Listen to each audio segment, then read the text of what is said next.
Ma'am, आज जो यहाँ पे प्रोग्राम रखा गया है, इसका मेन उद्देश्य क्या है? इसका मेन उद्देश्य है, लोगों में हमारे 3 ऑब्जेक्टिव्स हैं। एक तो लोगों में जागरूकता फैलाना कि यमुना के लिए जब हम लोग सब मिलकर आवाज़ उठाएंगे, अपनी जिम्मेदारी समझेंगे, तभी आवाज़ सरकार तक पहुँचेगी।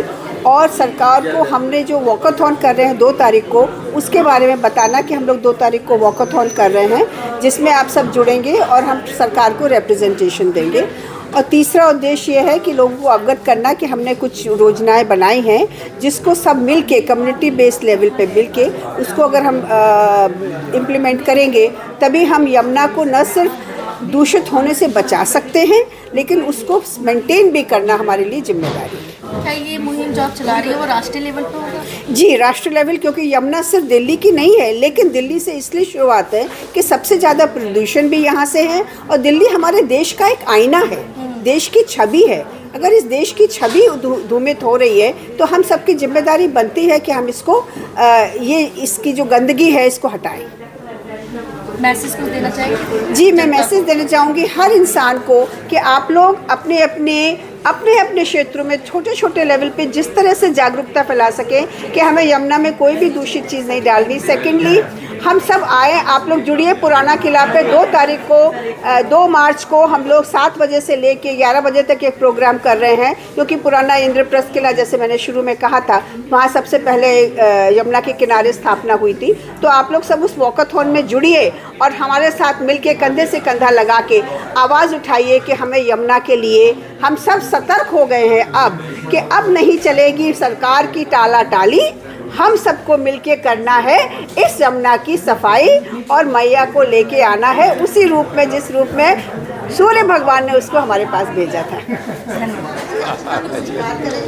सर, आज आप यहाँ आए हैं, आपने शिरकत की है इस प्रोग्राम में, क्या कुछ मैसेज देना चाहेंगे? बेसिकली मैसेज तो यह है कि हमारी यमुना को हमने बचाना है, हमारी यमुना को स्वच्छ रखना है, उसको सुंदर रखना है, अविरल रखना है। और जो भी ये ऐसी चीज़ें हैं जो कि जब तक समाज साथ नहीं होगा ये चीज़ें अचीव नहीं हो सकती। तो एक जागृति और लोगों के बीच में ये कि हमारी यमुना है, ये हमारी है, इसको हमने रख रखाव हमने करना है। तो इस तरह की भावना को जागृत करना है। वही एक वाकाथलन जो ये कर रही हैं 2 तारीख को, उससे भी यही संदेश देना है और आज भी यही संदेश देना है। इसीलिए एनसीसी कैडेट्स को भी जोड़ा है, जो कि और लोगों को जाके बताएं। बस यही है उद्देश्य।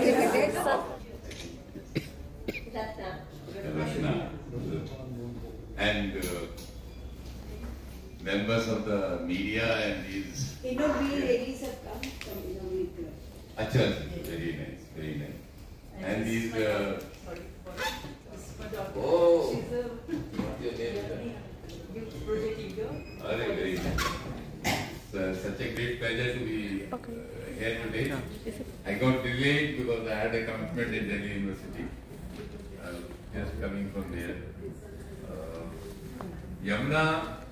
वाकई में नॉट ओनली यमुना, गंगा का तो काफ़ी कुछ काम हुआ है। यमुना पे भी काम जल्दी से जल्दी शुरुआत करनी है। नीरा जी और रजीत से चले गए, इन लोगों ने काफ़ी शुरुआत की है और एक ऐसा जज्बा साथ में लेके चलना पड़ेगा कि हमको not only the STPs sewage treatment plants हैं, उनकी तादाद बढ़ानी पड़ेगी। हमको कोई एक ऐसी फोर्स, जो मैडम भी अभी थोड़ी देर पहले कोस्ट गार्ड वगैरह की बात कर रही थी, इस तरह की एक फोर्स बनानी पड़ेगी। हम लोगों ने काफी दिन पहले टेरिटोरियल आर्मी गंगा प्रोटेक्शन के लिए बोला था। ये बटालियन रेज भी हुई है प्रयागराज में और उसने बहुत अच्छा काम किया। आज के दिन प्रयागराज में जो गंगा का पानी है अप टू काशी बहुत इम्प्रूव हुआ है। इन लोगों ने जो आप प्लांटेशन की बात कर रही थी, खसखस का जो प्लांटेशन इन्होंने दोनों तरफ बैंक्स में किया है वो बहुत इफेक्टिव है। उसके अलावा वो उनका एक काम है कि कोई भी नाला यमुना में, या अभी तो वो लोग गंगा के कर रहे हैं, गंगा में नहीं बहता, वो बहता है तो फौरन उसको रिपोर्ट करेंगे और स्टेट गवर्नमेंट के थ्रू बंद कराएंगे। एक बहुत, इसके अलावा घाट्स की सफाई, घाट्स में प्लांटेशन, खूबसूरती, सुंदरता बढ़ाने के लिए इनका काम है। हम लोगों ने डिसल्टेशन के लिए भी बोला था कि डिसल्टेशन का भी काम अगर टेरिटोरियल आर्मी को दिया जाए तो बहुत अच्छा रहेगा, क्योंकि एक तो काम होगा, दूसरा समय से होगा। दो चीजें बड़ी इंपॉर्टेंट है। लेकिन अभी तक इन लोगों को डिसल्टेशन की जिम्मेवारी नहीं दी गई है। जरूर थोड़े दिनों में इन लोगों के समझ में आएगा, क्योंकि डिसल्टेशन एक ऐसी चीज है जिसका कि कॉन्ट्रैक्ट दिया जाता है लेकिन डिसल्टेशन नहीं की जाती और पैसा गलत हाथों में चला जाता है। तो ये जब आप सब लोग इस पे जोर लगाएंगे, टीए बटालियन जो एक रेस की है और उनकी भी रेस करने की जरूरत है। हम लोगों ने जब प्रपोजल दिया था तब सोचते थे कि 108 करोड़ के करीब ये टीए बटालियन को एक बटालियन रेस करने में, हमने 6 कंपनी की बात की थी। लेकिन आज के दिन जो प्रयागराज में है वो 3 कंपनी की है, लेकिन उसमें केवल 40 करोड़ रुपए खर्च हुआ है 5 साल के लिए। और ये एक इफेक्टिव मॉनिटरिंग होगी। ऐसे डेडिकेटेड, आप लोगों को टीए बटालियन का जरा कंसेप्ट बता दूं मैं। बेसिकली टीए बटालियन जो होती है, इसमें जो आर्म फोर्सेस के आदमी हैं वो केवल 15-20 न्यूक्लियस होती है। बाकी पूर्व सैनिक होते हैं, 50% पूर्व सैनिक एंड 50% वहां लोकल एरिया के लोगों को देते हैं। उनको प्रॉपर तनख्वाह पे वगैरह दी जाती है, ट्रेनिंग भी दी जाती है। और जिस काम के लिए उन्हें लगाया, इको बटालियन आपने मसूरी में देखा होगा, यहाँ पे जो माइंस हैं हमारे गुड़गांव के पास, वहां भी ये सब प्लांटेशन करके उन्होंने इकोलॉजी को बचाया है। और ये जब चीजें, क्योंकि एक तो पूर्व सैनिक हैं, कुछ सर्विंग सोल्जर्स हैं, तो उनसे अनुशासन आता है, उनसे फिर ईमानदारी आती है, सत्यनिष्ठा आती है। तो ये सब चीजें जो है उसका असर पड़ता है। और बाकी जो 50% है वो भी उनका उदाहरण देखते हैं और सही उस तरह से काम करते हैं। तो एक जागृति भी आएगी पूरी जनता में। और इस पे अगर हुआ, यमुना के लिए भी, बाकी नदियां भी, हर नदी को साफ करना मैं समझता हूं हर भारतीय की जिम्मेवारी है। उसके लिए आवाज उठाना सब भारतीयों की जिम्मेवारी है। और इसके अलावा एक जागृति पैदा करना कि नदियां हमारे धरोहर हैं, इनको सफाई करना, कोई विलुप्त ना हो जाए। क्योंकि सरस्वती आप सब जानते हैं कि आज विलुप्त हो गई है। कहीं ऐसा ना हो कि और भी नदियां, क्योंकि पानी हमारी बहुत बड़ी जरूरत है। और इस सब के लिए बड़े अच्छा जनरल विश्वास राव ने जो काम शुरुआत की है, एनसीसी के बच्चों को इन्वॉल्व किया है, एक राष्ट्रीय कार्य के लिए, एक इकोलॉजी पॉइंट ऑफ व्यू से बहुत अच्छे कार्य के लिए जो इन्वॉल्वमेंट हुआ है, ये बहुत खुशी की बात है। मैं आप सबको बहुत बहुत धन्यवाद, नीरा जी को बहुत बहुत धन्यवाद, हमारी पूरी टीम जो द्रौपदी दीन ट्रस्ट है इस पे काम कर रही है, रंजीत जी भी बहुत काम करते हैं। इन सबको मेरा बहुत बहुत शुभकामनाएं, आभार। और मैं समझता हूं कि अगर एक बार मुहिम चल गई और जब आप सबका एक थोड़ा सा प्रेशर पॉइंट होगा तो ये सब बहुत जल्दी हासिल होगा। अगले 4-5 साल में हमारी नदियां स्वच्छ हो जाएं, हमारी नदियां अवरल हो जाएं, हमारी नदियों की प्रॉपर डिसिल्टिंग हो। ये जो सिल्ट निकलती है वो बहुत उपजाऊ है, उसका काम भी हो सकता है, उसको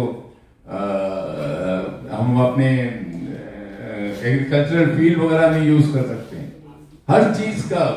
और जब सही नियत से, सही एक आत्मबल के साथ हम लोग काम करेंगे तो जरूर हमको सफलता हासिल होगी। बहुत खुशी की बात है यहाँ आकर। मैं आप सबको अपनी शुभकामनाएं देता हूँ, नीरा जी को और चंद्रशेखर राय को बहुत बहुत बधाई देता हूँ इस कार्य के लिए। ऑल द वेरी बेस्ट, धन्यवाद।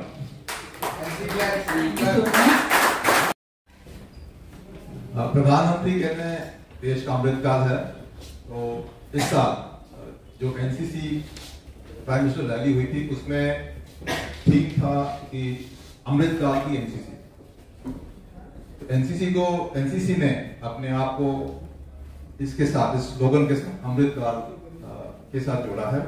और कोशिश यह है कि अगले 25 साल में एनसीसी ने देश के लिए करना क्या है ताकि देश विकसित भारत बने 2047 तक।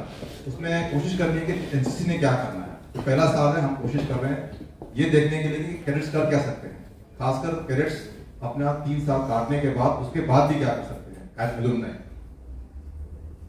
एनसीसी के मेन 3 मिशन है। सबसे पहले कैडेट्स के अंदर चरित्र डालना, कैरेक्टर क्वालिटीज, दूसरा है देश सेवा और समाज सेवा के सिद्धांत डालना कैडेट्स के अंदर। इसमें लिखा गया है कि एनसीसी खत्म करने के बाद, पढ़ाई खत्म करने के बाद भी कैडेट आगे अपनी जिंदगी में भी देश सेवा समाज सेवा करे। और इसको प्रधानमंत्री ने कहा 2-3 साल पहले, once a cadet always a cadet. मतलब जो जिसने एक बार वर्दी पहन ली और जो उसने सीख लिया एनसीसी से, उसने जिंदगी भर नहीं भूलना, खासकर देश सेवा समाज सेवा। आज इसके लिए हम मीरा जी के ऑर्गेनाइजेशन से जुड़े हैं कि यमुना, जिसका 98% पोल्यूशन दिल्ली के 22 किलोमीटर में है, उसको किस प्रकार एनसीसी सामाजिक तौर पे साफ करने में मदद कर सकते। साहिद ने अभी बताया कि अगर समाज को जोड़ेंगे तभी ऐसा बड़ा प्रॉब्लम सॉल्व हो सकता है। एनसीसी समाज से आती है, समाज में ही जाती है, फिर से कैडेट समाज में ही जाते हैं। तो मेरी रिक्वेस्ट है जो कैडेट्स यहाँ पे आए हैं, मैसेज आज इतना ही ले जाना है आपने अपने घरों में, अपने कॉलेजेस में, कि एनसीसी ने यमुना को साफ करने के लिए हेल्प करनी है। जरूरी नहीं है कि आपने जाके यमुना के अंदर जाके खड़े होके आपने वहां से कोई कीड़ा कुछ कूड़ा उठाना है। आप सिर्फ अगर मैसेज भी दे दोगे, अपने पेरेंट्स को या पड़ोसी को रोकोगे कि वो जाके कुछ पानी में डाल दें, वो भी बहुत है। हाथ बार आपको यमुना में जाने की जरूरत नहीं है। आप सोशल मीडिया पे 2 ट्वीट करोगे, इंस्टाग्राम पे 2 रील डालोगे, वो भी बहुत काम है।